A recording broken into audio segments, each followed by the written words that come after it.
ನಮಸ್ಕಾರ ಸ್ನೇಹಿತರೆ, ಹೇಗಿದ್ದೀರಾ? ಅವಳ ಹೆಜ್ಜೆಗಳು ಕಾರ್ಯಕ್ರಮಕ್ಕೆ ಆತ್ಮೀಯವಾಗಿ ಸ್ವಾಗತಿಸುತ್ತಿದ್ದೇನೆ. ನಾನು ಅನಿತಾ ಸಿಕ್ವೇರ.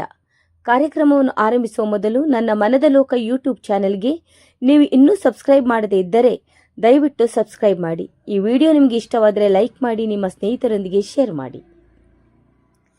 ಯೌವನವೆಂದರೆ ಬಣ್ಣ ಬಣ್ಣದ ಕನಸುಗಳ ಹೂದೋಟ. ನಾಳೆಯ ಬದುಕಿನ ಬಗ್ಗೆ ಸಾವಿರ ಆಶೆಗಳು ಚಿಗುರೊಡೆಯುವ ಕಾಲ.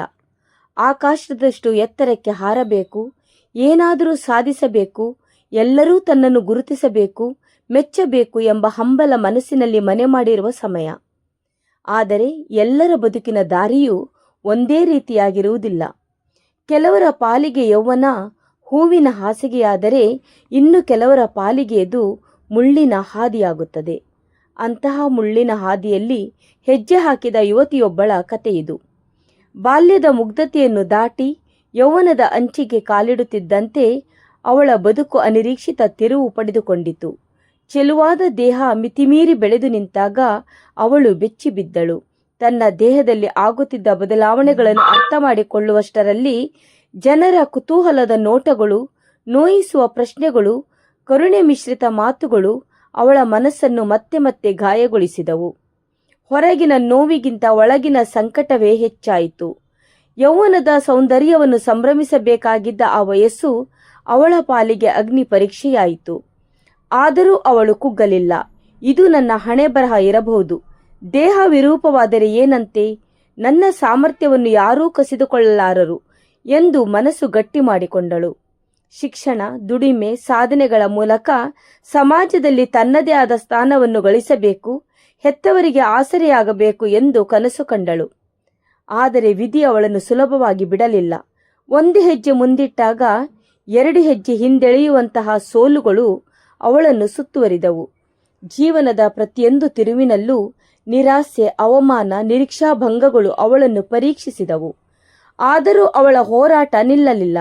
ಕಣ್ಣೀರಿನ ಹನಿಗಳನ್ನು ಶಕ್ತಿಯನ್ನಾಗಿ ಮಾಡಿಕೊಂಡು, ನೋವನ್ನು ನಗುವಿನ ಹಿಂದೆ ಮರೆಮಾಚಿಕೊಂಡು ಬದುಕಿನ ವಿರುದ್ಧ ಸೆಣಸಿದ ಆ ಯುವತಿಯ ಕತೆ ಕೇವಲ ವ್ಯಥೆಯ ಅನಾವರಣವಲ್ಲ. ಅದು ಧೈರ್ಯದ, ಆತ್ಮವಿಶ್ವಾಸದ ಮತ್ತು ಬದುಕಿನ ಮೇಲಿನ ಅಚಲ ನಂಬಿಕೆಯ ಕಥೆಯೂ ಹೌದು. ಬನ್ನಿ, ಸಂಕಷ್ಟಗಳ ನಡುವೆಯೂ ತನ್ನ ಹೆಜ್ಜೆಗಳನ್ನು ನಿಲ್ಲಿಸದ ಯುವತಿಯ ಬದುಕಿನ ಪುಟಗಳನ್ನು ತೆರೆದು ನೋಡೋಣ. ಅವರದೇ ಮಾತುಗಳಲ್ಲಿ ಆಲಿಸೋಣ. ನಮಸ್ಕಾರ ಎಲ್ಲರಿಗೂ ಸಹ ನನ್ನದೊಂದು ಕಿರು ಪರಿಚಯವನ್ನು ನಿಮ್ಮೊಂದಿಗೆ ಹಂಚಿಕೊಳ್ಳುವ ಅಂತ.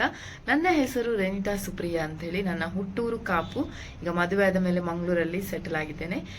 ತಂದೆ ತಾಯಿಗೆ ಮೊದಲನೆಯ ಮಗಳು, ಮತ್ತೆ 2 ತಮ್ಮನವರಿದ್ದಾರೆ. ಸೊ ಮಲ್ಲಾರು ಜನರಲ್ ಹಿರಿಯ ಪ್ರಾಥಮಿಕ ಶಾಲೆಯಲ್ಲಿ ನನ್ನ ಪ್ರಾಥಮಿಕ ಶಿಕ್ಷಣ 1ರಿಂದ 7ನೇವರೆಗೆ ನಾನು ಕಲ್ತಿರುವಂಥದ್ದು. ಅದಾದ ಮೇಲೆ ಕಾಪು ಮಹಾದೇವಿ ಹೈಸ್ಕೂಲಲ್ಲಿ 8, 9, 10 ಕಂಪ್ಲೀಟ್ ಮಾಡಿದೆ. ಉಡುಪಿಯ ಗರ್ಲ್ಸ್ ಕಾಲೇಜ್ನಲ್ಲಿ ಫಸ್ಟ್ PU ಸೆಕೆಂಡ್ PU ಮಾಡಿ, ಅದಾದ ನಂತರ 3 ವರ್ಷ DMLT ಕೋರ್ಸ್ ಮಾಡಿ ಲ್ಯಾಬ್ ಟೆಕ್ನಿಷಿಯನ್ ಅನ್ನು ಮಾಡಿಕೊಂಡೆ. ಅದಾದ್ಮೇಲೆ ಲ್ಯಾಬ್ ಅಲ್ಲಿ ವರ್ಕ್ ಮಾಡ್ತಾ ಇದ್ದೆ. ಸೊ ನನ್ನ ಜೀವನದ ಒಂದಷ್ಟು ಘಟನೆಗಳನ್ನು ನಿಮ್ಮೊಂದಿಗೆ ಹಂಚಿಕೊಳ್ಳುವ, ಅದರಿಂದ ನಿಮ್ಗೆ ಸಹ ಏನಾದ್ರೂ ಒಂದು ಸ್ಫೂರ್ತಿ ಸಿಗಬಹುದು ಅಂತ ಹೇಳುವಂಥದ್ದು ನನ್ನ ಉದ್ದೇಶ. ಕೆಲಸ ಪ್ರಾರಂಭಿಸಿ ಒಂದು 3-4 ವರ್ಷ ಕೆಲಸ ಮಾಡಿದೆ. ನನ್ನ ಜೀವನದಲ್ಲಿ ಫಸ್ಟ್ ನೆಗೆಟಿವ್ ವಿಷಯ ಏನಪ್ಪಾ ಅಂತ ಹೇಳಿದ್ರೆ, ನನ್ನ ಬಾಡಿಯ ವೇಟ್ ಉಂಟಲ್ಲ, ಅದು ತೀರಾ ಹೆಚ್ಚಾಗಿತ್ತು. ಎಷ್ಟು ಹೆಚ್ಚಾಗಿತ್ತು ಹೇಳಿದ್ರೆ, ಎಲ್ಲ ಮಿಷನ್ ಅಲ್ಲಿ ನಾನು ವೇಟ್ ನೋಡ್ಲಿಕ್ಕೆ ನಿಂತಾಗ ಅದು ಎರರ್ ಬರ್ತಾ ಇತ್ತು. ಕಾರಣ ಏನಪ್ಪಾ ಅಂತ ಹೇಳಿ ತಿಳ್ಕೊಳ್ಳುವಾಗ 150ಕ್ಕಿಂತ ಮೇಲೆ ಇದರಲ್ಲಿ ವೇಟ್ ತೋರಿಸುದಿಲ್ಲ ಅಂತ ಹೇಳುವಂತಹ ಮಾತುಗಳು ನಂಗೆ ಕೇಳಿ ಬರ್ತಿತ್ತು. ಎಷ್ಟು ಮನಸ್ಸಿಗೆ ಬೇಜಾರಾಗ್ತಾ ಇತ್ತು ಹೇಳಿದ್ರೆ ಅದನ್ನ ಹೇಳಿ ಪ್ರಯೋಜನ ಇಲ್ಲ. ಸೊ ಹಾಗಾಗಿ ಕೆಲಸ ಮಾಡ್ಲಿಕ್ಕೆ ಸಹ ತುಂಬಾ ನಂಗೆ ಟಫ್ ಅಂತೇಳಿ ಅನಿಸಿತು. ನಿಂತುಕೊಂಡು ಕೆಲಸ ಮಾಡಬೇಕು ಲ್ಯಾಬ್ ಇದು, ನಂಗೆ ಆಗ್ತಾ ಇರ್ಲಿಲ್ಲ. ಎಷ್ಟೋ ದಿನಗಳು ನಾನು ಕೆಲಸ ಆಗಿ ಬರುವಾಗ ಕಣ್ಣೀರು ತೆಗೆದಂತ ದಿನಗಳು ಸಹ ಉಂಟು. ಯಾಕೆ ಹೇಳಿದ್ರೆ ತುಂಬಾ ಹೊತ್ತು ನಿಂತುಕೊಂಡೆ ಕೆಲಸ ಮಾಡುವಾಗ ಸಂಜೆ ಆಗುವಾಗ ನಂಗೆ ಆಗ್ತಾನೆ ಇರ್ಲಿಲ್ಲ. ಅಷ್ಟು ಕಷ್ಟ ಪಡ್ತಾ ಇದ್ದೆ. ಆಗ ನನ್ಗೆ ಒಂದು ಆಲೋಚನೆ ಬಂತು, ಯಾಕೆ ನಾನು ಇಷ್ಟು ಕಲ್ತಿದ್ದೇನೆ, ಇಂಟೆಲಿಜೆಂಟ್ ಇದ್ದೇನೆ, ಇಷ್ಟು ಒಳ್ಳೊಳ್ಳೆ ಎಲ್ಲ ಟೆಸ್ಟ್ ಮಾಡ್ತೇನೆ, ಹೋಮ್ ವಿಸಿಟ್, ಯಾವ ನರಗಳು ಸಹ ನನಗೆ ಮರೆಯಾದದ್ದಿಲ್ಲ, ಅಷ್ಟು ಚಂದ ಬ್ಲಡ್ ತೆಗಿತಿದ್ದೆ, ಎಲ್ಲ ಸಹ ಮಾಡ್ತಾ ಇದ್ದೆ. ಸೊ ಯಾಕೆ ನಾನೇ ಒಂದು ಓನ್ ಲ್ಯಾಬ್ ಹಾಕಬಾರ್ದು ಅಂತೇಳಿ ಯೋಚನೆ ಯೋಚನೆ ಮಾಡಿ ಸಾಲ ಮೂಲ ಎಲ್ಲ ಮಾಡ್ಕೊಂಡು ಒಂದು ಲ್ಯಾಬ್ ಮಾಡಿದ್ದೆ. ಅದರಿಂದಾಗಿ ನಾನು ಒಂದು ತಿಂದಂತ ಹೊಡೆತ ಉಂಟು, ಅದು ನಾನು ಎಕ್ಸ್ಪ್ಲೇನ್ ಮಾಡ್ತಾ ಕೂತ್ರೆ ಒಂದು ದಿನ ಇಡೀ ಸಾಕಾಗ್ಲಿಕ್ಕಿಲ್ಲ ಅಷ್ಟುಂಟು. ಒಬ್ರು ನನಗೆ ಮೋಸ ಮಾಡಿದ್ರು, ಅಗ್ರಿಮೆಂಟ್ ಎಲ್ಲ ಕೊಡದೆ ತೀರಾ ಮೋಸ ಮಾಡಿದ್ರು. ಅವರ ಮೋಸದಿಂದ ನಂದೊಂದು 4-5 ಲಕ್ಷವನ್ನು ನಾನು ಕಳೆದುಕೊಂಡೆ. ಲೋನು, ಸಾಲ, ಅದಾದ ನಂತರ ಟೆನ್ಷನ್ ಜಾಸ್ತಿ ಆಯ್ತು, ಟೆನ್ಷನ್ ಆಯ್ತು, ಬಾಡಿ ವೆಯ್ಟ್ ಇನ್ನೂ ಇನ್ಕ್ರೀಸ್ ಆಗ್ತಾ ಹೋಯ್ತು. ಯಾಕೆ ಹೇಳಿದ್ರೆ ನನ್ನ ಹಾರ್ಮೋನಿಗೆ ಟೆನ್ಷನ್ ಆದ ಕೂಡಲೇ ನನ್ನ ಬಾಡಿ ವೆಯ್ಟ್ ಆಟೋಮೆಟಿಕ್ ಆಗಿ ಇನ್ಕ್ರೀಸ್ ಆಗ್ತಾನೆ ಹೋಗ್ತದೆ.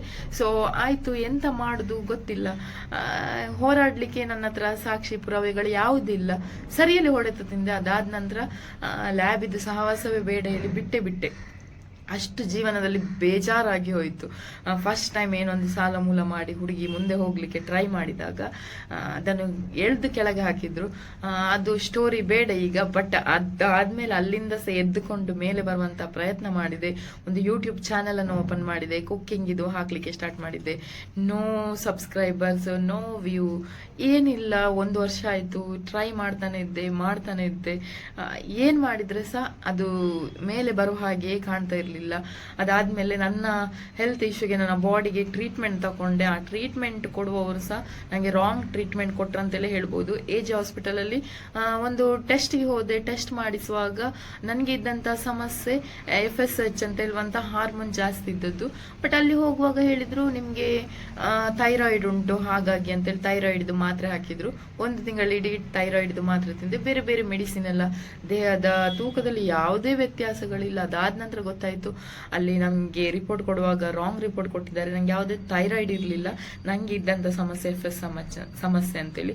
ಸೊ ಎಲ್ಲಿ ಹೋದ್ರೆ ಸಹ ರಾಂಗ್ ಅಂತೇಳಿ ಆಗ್ತಾ ಹೋಯ್ತು.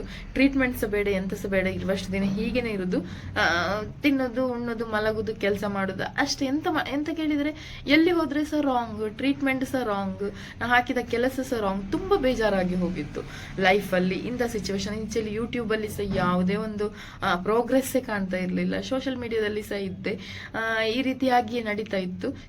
ವಯಸ್ಸಿನಿಂದ ಸಹ ಎಲ್ಲರ ಮುಂದೆ ತುಂಬಾ ಬೋಲ್ಡ್, ಧೈರ್ಯದಿಂದ ಮಾತನಾಡುವಂತ ಅಭ್ಯಾಸ ನನ್ನದು. ಒಂದು ಮೇ ಬಿ PUC ಯಲ್ಲಿರುವಾಗ ನಾವು ನಮ್ಮ ಕ್ಷೇತ್ರದಲ್ಲಿ MLA ಅವರು ವಿನ್ ಆಗಿದ್ರು. ಅವರು ಏನೊಂದು ಮೀಟಿಂಗ್ ಅನ್ನು ಏರ್ಪಡಿಸಿದ್ರೆ ಎಲ್ಲ ಊರಿನವರು ನಾವು ಹೋಗಿ ಅಟೆಂಡ್ ಆಗಿರುತ್ತೇವೆ.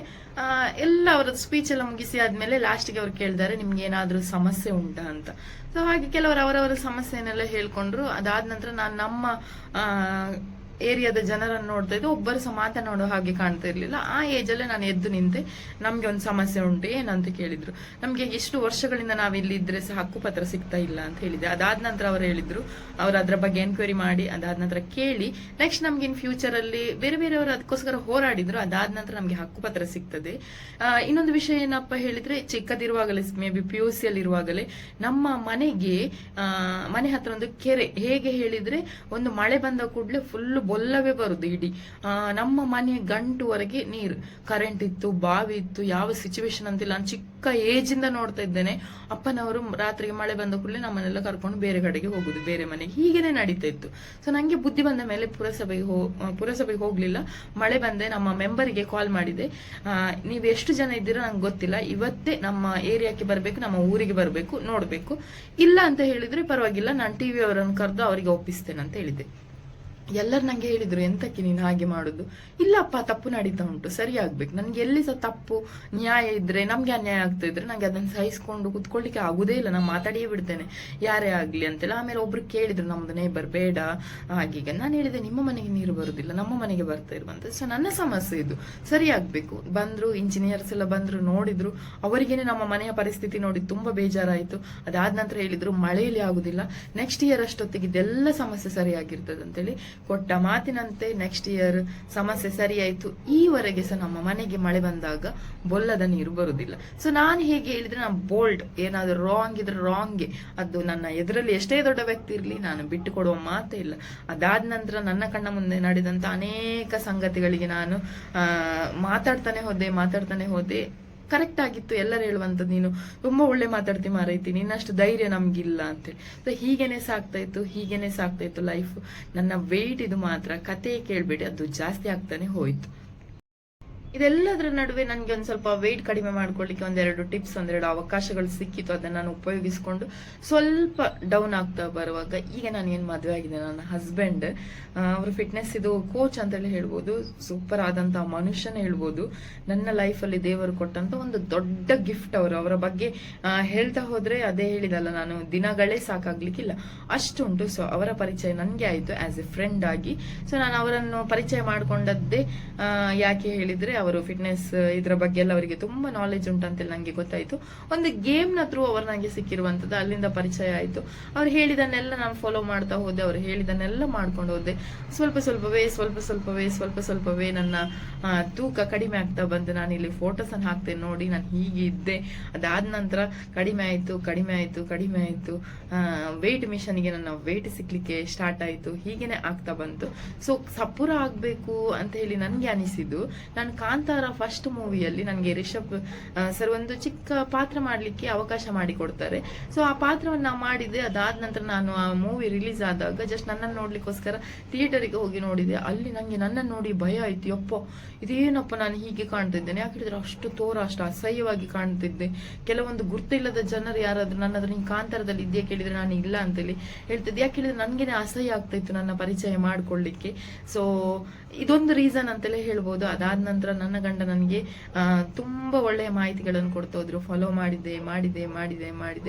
ಈಗ ಪ್ರೆಸೆಂಟ್ 110ಗೆ ಬಂದೆ. ನನ್ನ ಲೈಫಲ್ಲಿ ನನಗೆ ಮದುವೆ ಆಗ್ತದಂತೇಳಿ ನಾನು ಅನ್ಕೊಂಡೇ ಇರ್ಲಿಲ್ಲ. ನಾನೇನು ನನ್ನ ಫ್ಯಾಮಿಲಿ, ನನ್ನ ಊರಿನವರು ಯಾರು ಸಹ ನಂಗೆ ಮದುವೆ ಆಗ್ತದಂತೇಳಿ ಅನ್ಕೊಂಡಿರ್ಲಿಲ್ಲ. ಎಲ್ಲದಕ್ಕಿಂತ ವಿಶೇಷವಾಗಿ ನನ್ನ ಗಂಡವೇ ತುಂಬಾ ಹ್ಯಾಂಡ್ಸಮ್ ಆಗಿದ್ದಾರೆ.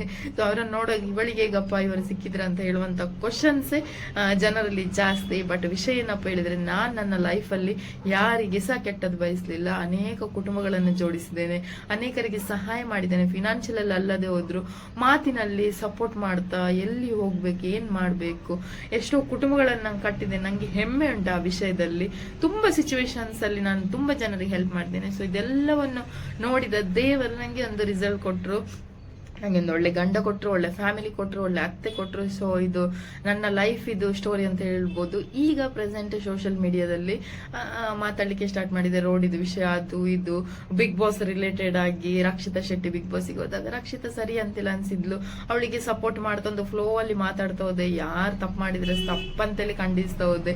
ನನ್ನ ಎದುರಲ್ಲಿ ಯಾರಿಗಾದ್ರೂ ಇನ್ಸಲ್ಟ್ ಆದ್ರೆ ನಾನು ಅದನ್ನು ಬಿಟ್ಟು ಕೊಡ್ಲಿಲ್ಲ. ಈ ರೀತಿಯಾಗಿ ಮಾಡ್ತಾ ಹೋಗಿ ನೋಡುವಾಗ ಸೋಷಿಯಲ್ ಮೀಡಿಯಾದಲ್ಲಿ ಒಂದು 8K ಫಾಲೋವರ್ಸ್ ಇದ್ದದ್ದು ಇವತ್ತಿಗೆ 41K ಫಾಲೋವರ್ಸ್ ವರೆಗೆ ಹೋಗಿದೆ. ತುಂಬಾ ಜನರು ಪ್ರೀತಿ ಕೊಡ್ತಾರೆ, ತುಂಬಾ ಜನರು ಸಪೋರ್ಟ್ ಮಾಡ್ತಾರೆ. ಅಕ್ಕ ನೀವು ಕರೆಕ್ಟ್ ಮಾತಾಡ್ತೀರಿ, ಸಿಸ್ಟರ್ ನೀವು ಸರಿ ಮಾತಾಡ್ತಿದ್ದೀರಿ, ಇದೇ ರೀತಿಯಾಗಿ ಲೈಫ್ ಅಲ್ಲಿ ಹೋಗಿ ಅಂತ. ಆ ದಿನದಲ್ಲಿ ಒಂದು 8 ವರ್ಷದ ಹಿಂದೆ ಯೂಟ್ಯೂಬ್ ಅಲ್ಲಿ, ಈಗ ಸಹ ಇಲ್ಲ ಯೂಟ್ಯೂಬ್ ಅಲ್ಲಿ, ಬಟ್ ಯಾವುದೇ ಒಂದು ಪ್ಲಾಟ್ಫಾರ್ಮ್ ಅಲ್ಲಿ, ಫೇಸ್ಬುಕ್ ಅಂತಲ್ಲಿ, ಇನ್ಸ್ಟಾಗ್ರಾಮ್, ಇದೆರಡು ಕಡೆಯಲ್ಲಿ ತುಂಬಾ ಪ್ರೀತಿ ಸಿಗ್ತಾ ಉಂಟು. ಸೊ ಹಾಗಾಗಿ ನಾವು ಲೈಫ್ ಅಲ್ಲಿ ಯಾವಾಗ್ಲೂ ಡಿಮೋಟಿವೇಶನ್ ಆಗ್ಲೇಬಾರ್ದು. ಇವತ್ತಲ್ಲ ನಾಳೆ ನಮ್ಗೆ ನಾವು ಮಾಡಿದ ಕೆಲಸದ ಮೇಲೆ ನಂಬಿಕೆ ಇರಬೇಕು. ಯಾಕೆ ಹೇಳಿದ್ರೆ ನಾವು ಬೇರೆಯವರಿಗೆ ಉಪದ್ರ ಮಾಡಿದ್ರೆ, ಬೇರೆಯವರಿಗೆ ಅನ್ಯಾಯ ಮಾಡಿದ್ರೆ, ದೇವರು ಯಾವಾಗಲೂ ನಮ್ಮ ಲೈಫಲ್ಲಿ ಒಳ್ಳೇದನ್ನು ಮಾಡೋದೇ ಇಲ್ಲ. ಇದೊಂದು ಲೆಸನ್. ಸೊ ನಾವು ಬೇರೆಯವರಿಗೆ ಒಳ್ಳೇದೇ ಬಯಸುವ, ಒಳ್ಳೇದನ್ನೇ ಮಾಡುವ, ಒಳ್ಳೇದೇ ಮಾತಾಡುವ, ತಪ್ಪನ್ನು ಖಂಡಿಸುವ, ಈ ರೀತಿಯಾದ ಒಂದು ತತ್ವವನ್ನು ಫಾಲೋ ಮಾಡ್ಕೊಂಡು ಹೋದ್ರೆ ದೇವರು ನಮ್ಗೆ ಸಹ ಒಳ್ಳೇದನ್ನೇ ಕೊಡ್ತಾ ಹೋಗ್ತಾರೆ. ನಮ್ಮ ಬಗ್ಗೆ ಜನರು ಎಷ್ಟೇ ನೆಗೆಟಿವ್ ಮಾತಾಡ್ಲಿ, ಏನ್ ಬೇಕಿದ್ರೆ ಹೇಳಲಿ, ಎಲ್ಲಿ ಬೇಕಿದ್ರೆ ಕೆಳಗಾಕ್ಲಿ, ಬಟ್ ನಮ್ಮ ಮನಸ್ಸಾಕ್ಷಿಗೆ ನಾವು ಕರೆಕ್ಟ್ ಮಾಡ್ತಿದ್ದೇವ, ದೇವರಿಗೆ ಸರಿಯಾಗಿ ಮಾಡ್ತಾ ಇದ್ದೇವ ಅಂತ ಹೇಳಿದ್ಮೇಲೆ ಭಯ ಪಡುವಂತ ಸಂಗತಿ ಇಲ್ಲ. ನನ್ನ ಲೈಫಲ್ಲಿ ನೀವು ಕೇಳಿದ ಹಾಗೆ ನನ್ನ ವೆಯ್ಟ್ ನಂಗೆ ನೆಗೆಟಿವ್ ಆಗಿತ್ತು, ನನ್ನ ಬಿಸ್ನೆಸ್ ಅಲ್ಲಿ ನಾನು ನೆಗೆಟಿವ್ ಆದೆ, ಎಲ್ಲ ಕಡೆಯಲ್ಲಿ family financial back ground strong ಉಂಟು, ಅದು ಇಲ್ಲ. ನಾವು ತುಂಬಾ ಮಿಡಲ್ ಕ್ಲಾಸ್ ಅಂತ ಹೇಳಿದ ಪುವರ್ ಫ್ಯಾಮಿಲಿಯಿಂದ ಬಂದವರು. ಅಮ್ಮನಿಗೆ ಕಷ್ಟ, ಅಪ್ಪನಿಗೆ ಎಲ್ಲರಿಗೆ ಫ್ಯಾಮಿಲಿ ಇಡೀ ಕಷ್ಟವೇ. ಒಂದೊಂದು ಗೌರ್ಮೆಂಟ್ ಸ್ಕೂಲಲ್ಲೆಲ್ಲ ಕಲ್ತ್ಕೊಂಡು ನಮ್ಮದೇ ನಾವು ಏನೋ ಒಂದು ಚಿಕ್ಕ ಪುಟ್ಟ ಕೆಲಸ ಕಾರ್ಯಗಳನ್ನು ಮಾಡಿಕೊಂಡು ಈ ರೀತಿಯಾಗಿ ಬಂದಂತವರು, ಸಾಲ ಮೂಲ ಮಾಡಿಯೇ ಬಿಸ್ನೆಸ್ ಮಾಡಿರುವಂತದ್ದು. ಎಲ್ಲಿ ಸಹ ಹಿಂದೆಯಿಂದ ಆಸ್ತಿ ಪಾಸ್ತಿ ಬಂದಂತದ್ದು ಯಾವುದೂ ಇಲ್ಲ, ಝೀರೋ ಅಂತೇಳಿ ಹೇಳ್ಬೋದು. ಬಟ್ ಸ್ಟಿಲ್ ನಾನು ಇವತ್ತು ಒಂದು ಒಳ್ಳೆಯ ಲೈಫ್ ಅನ್ನು ನನ್ನ ಗಂಡನೊಟ್ಟಿಗೆ, ನನ್ನ ಫ್ಯಾಮಿಲಿ ಒಟ್ಟಿಗೆ ಲೀಡ್ ಮಾಡ್ತಾ ಇದ್ದೇನೆ. ಸ್ವಲ್ಪ ನನ್ನ ಅಮ್ಮನವರ ಮನೆಯಲ್ಲಿ ಈಗ ಸಹ ಕೆಲವೊಂದು ಸಿಚುವೇಶನ್ಸ್ ಪ್ರಾಬ್ಲಮ್ಸ್ ಉಂಟು. ಇವತ್ತೆಲ್ಲ ನಾಳೆ ಕರೆಕ್ಟ್ ಆಗ್ತದೆ. ಲೈಫ್ ಅಲ್ಲಿ ಯಾರು ಸಹ ನಿಮ್ಗೆ ಅಂತ ಸಾಗುದಿಲ್ಲ, ನೀವು ಯಾವುದಕ್ಕೆ ಯೂಸ್ ಇಲ್ಲ, ಇಲ್ಲ, ನೀವು ಹಾಗೆ ಹೀಗೆ ಅಂತೇಳಿ ತಿಳ್ಕೊಂಡಿದ್ದೀರಾ. ಖಂಡಿತ ನಿಮ್ಮ ಲೈಫನ್ನು ನೀವು ಚೇಂಜ್ ಮಾಡ್ಕೊಳ್ಬೋದು. ಇದೊಂದು ಚಿಕ್ಕ ವಿಡಿಯೋ, ಇದರಲ್ಲಿ ನಾನು ನನ್ನ ಲೈಫ್ ಇದು 1% ಅಷ್ಟೇ ನಿಮ್ಮ ಹತ್ರ ಶೇರ್ ಮಾಡ್ಕೊಂಡದ್ದು. ಇದನ್ನು ನಾನು ನನ್ನ ಲೈಫ್ ಇದು ಸ್ಟೋರಿ ಹೇಳ್ತಾ ಹೋದ್ರೆ ದಿನಗಳೇ ಸಾಕಾಗ್ಲಿಕ್ಕೆ ಇಲ್ಲ, ಅಷ್ಟು ಕತೆ ಉಂಟಂತೇಳಿ ಹೇಳಬಹುದು. ತುಂಬಾ ಅನುಭವಿಸಿದ್ದೇನೆ, ತುಂಬಾ ಕಷ್ಟಗಳನ್ನು ನೋಡಿದ್ದೇನೆ, ಇಳಿತವೇ ಜಾಸ್ತಿ ನೋಡಿದೆ, ಏರಿಳಿತ ಅಂತೇಳಿ ಹೇಳುದಿಲ್ಲ, ಇಳಿತಗಳನ್ನೇ ಜಾಸ್ತಿ ನೋಡಿರುವಂತದ್ದು. ಇಷ್ಟೆಲ್ಲ ನಾನೀಗ ಹೇಳಿದ್ರಲ್ಲಿ ನಾನು ಮೊದಲನೇದಾಗಿ ಥ್ಯಾಂಕ್ಸ್ ಹೇಳಬೇಕಾಗಿರುವಂಥದ್ದು ದೇವರಿಗೆ. ಯಾಕೆ ಹೇಳಿದ್ರೆ ಅವರೇ ನಮ್ಮನ್ನು ನಡೆಸಿದ್ದು. ಸೊ ದೇವರಲ್ಲಿ ನಮ್ಮನ್ನು ಭಯಭಕ್ತಿಯಲ್ಲಿ ಬೆಳೆಸಿದಂಥದ್ದು ನನ್ನ ಅಮ್ಮ. ಚಿಕ್ಕ ಏಜಿನಿಂದ ಹಿಡಿದು ಇಲ್ಲಿಯವರೆಗೆ ತುಂಬಾ ಸಪೋರ್ಟಿವ್ ಆಗಿ ತುಂಬಾ ಕಷ್ಟಪಟ್ಟಿದ್ದಾರೆ, ತುಂಬಾ ಅನುಭವಿಸಿದ್ದಾರೆ. ಸೊ ಬ್ಯಾಕ್ ಬೋನ್ ಅಂತೆಲ್ಲ ಹೇಳ್ಬೋದು ಅವರು ನನಗೆ. ಅವರು ಸಖತ್ ಸಪೋರ್ಟಿಂಗ್ ಆಗಿ ನನ್ನ ಒಟ್ಟಿಗಿದ್ರು. ನಾನು ಎಲ್ಲಿ ಬಿದ್ದರೆ ಸಹ ಪಾಪ ಅವರು ಏನು ಹೇಳ್ತಾ ಇರ್ಲಿಲ್ಲ. ತುಂಬಾ ಒಳ್ಳೆಯ ಒಂದು ಮನಸ್ಸಿರುವಂತ ತಾಯಿ ನನ್ನದು. ಅದಾದ ನಂತರ ಮೂರನೇದಾಗಿ ನನ್ನ ಗಂಡ, ಅವರು ಸಹ ಸೂಪರ್ ಸಪೋರ್ಟಿವ್, ಸೂಪರ್ ಆದಂತ ವ್ಯಕ್ತಿ ಅಂತಲೇ ಹೇಳ್ಬೋದು. ನಾಲ್ಕನೇದು ನನ್ನ ಅತ್ತೆ, ಅವರು ಸಹ ಅಷ್ಟೇ. ಯಾವ್ದಾದ್ರು ಒಂದು ನಾನೇನಾದ್ರೂ ಈಗ ಪ್ರೆಸೆಂಟ್ ನಾನು ಮಾಡಬೇಕು, ನಾನೀಗ ಫೇಸ್ಬುಕ್ ಅಲ್ಲಿ ಸೋಷಿಯಲ್ ಮೀಡಿಯಾದಲ್ಲಿ ಆಕ್ಟಿವ್ ಆಗಿರ್ತೇನೆ, ಒಂದು ಸತಿ ಸಹ ಒಂದು ಬೇಡ ಆ ರೀತಿಯಾದಂತ ಮಾತುಗಳನ್ನು ಹೇಳಿದವರಲ್ಲ. ಸೊ ನನ್ನ ತಮ್ಮ, ನನ್ನ ತಂದೆ, ಇವರೆಲ್ಲರೂ ಸಹ ನಂಗೆ ತುಂಬಾ ಸಪೋರ್ಟ್ ಮಾಡಿದ್ದಾರೆ. ಸೊ ಎಲ್ಲರಿಗೆ ಸಹ ನಾನು ಈ ವಿಡಿಯೋದ ಮೂಲಕ ನಾನು ಅವರಿಗೆ ಧನ್ಯವಾದಗಳನ್ನು ಮನಸಾರೆ ಹೇಳಲಿಕ್ಕೆ ಇಷ್ಟಪಡ್ತೇನೆ. Thank you so much. So ನಾನು ಅನ್ಕೊಳ್ತೇನೆ ಈ ಒಂದು ವಿಡಿಯೋದಿಂದ ನಿಮ್ಮ ಲೈಫಲ್ಲಿ ಸಹ ಏನಾದ್ರೂ ಒಂದು ಚಿಕ್ಕ ಚೇಂಜಸ್ ಆಗ್ಬೋದು. ಒಳ್ಳೇದನ್ನೇ ಮಾಡಿ, ಎಲ್ಲರಿಗೆ ಸಹ ಒಳ್ಳೇದಾಗಿಯೇ ಯೋಚನೆ ಮಾಡಿ, ಆಗ ದೇವರು ಸಹ ನಿಮಗೆ ಸಹಾಯ ಮಾಡ್ತಾರಂತ ಹೇಳುವಂಥದ್ದು ನನ್ನ ಅನಿಸಿಕೆ. ಮತ್ತೆ ಒಳ್ಳೆ ಕಂಟೆಂಟ್ ಅನ್ನು, ಒಳ್ಳೆ ವಿಷಯಗಳನ್ನು, ಸಮಾಜಕ್ಕೆ ಉಪಯೋಗ ಆಗುವಂತ ವಿಷಯಗಳನ್ನು ನಾವು ಹೇಳ್ತಾ ಹೋದ್ರೆ ಜನಗಳು ಸಹ ನಮಗೆ ಸಪೋರ್ಟ್ ಮಾಡ್ತಾರೆ. ನಂದೊಂದು ಫೇಸ್ಬುಕ್ ಮತ್ತೆ ಇನ್ಸ್ಟಾಗ್ರಾಮ್ ಚಾನಲ್ ಉಂಟು, ರೆನಿಟಾ ಸುಪ್ರಿಯಾ ಅಂತೇಳಿ. ಅದನ್ನು ಫಾಲೋ ಮಾಡಿ. ಅದ್ರಲ್ಲಿ ನಾನು ESI ರಿಲೇಟೆಡ್ ಯಾವುದೇ ಒಂದು ಸಮಸ್ಯೆಗಳಾಗಿರ್ಬೋದು, ಸಮಾಜಮುಖಿ ಸಮಸ್ಯೆಗಳಾಗಿರ್ಬೋದು, ನಾನು ಸ್ಟ್ಯಾಂಡ್ ತಗೊಂಡಿದ್ದೇನೆ, ನಾನು ಮಾತನಾಡಿದ್ದೇನೆ, ಇನ್ನು ಮುಂದೆ ಸಹ ಮಾಡ್ತೇನೆ. ಈ ಒಂದು ಅವಕಾಶವನ್ನು ಕೊಟ್ಟದಕ್ಕೆ ಅನಿತಾ ಮೇಡಮ್ಗೆ thank you so much. Bye bye.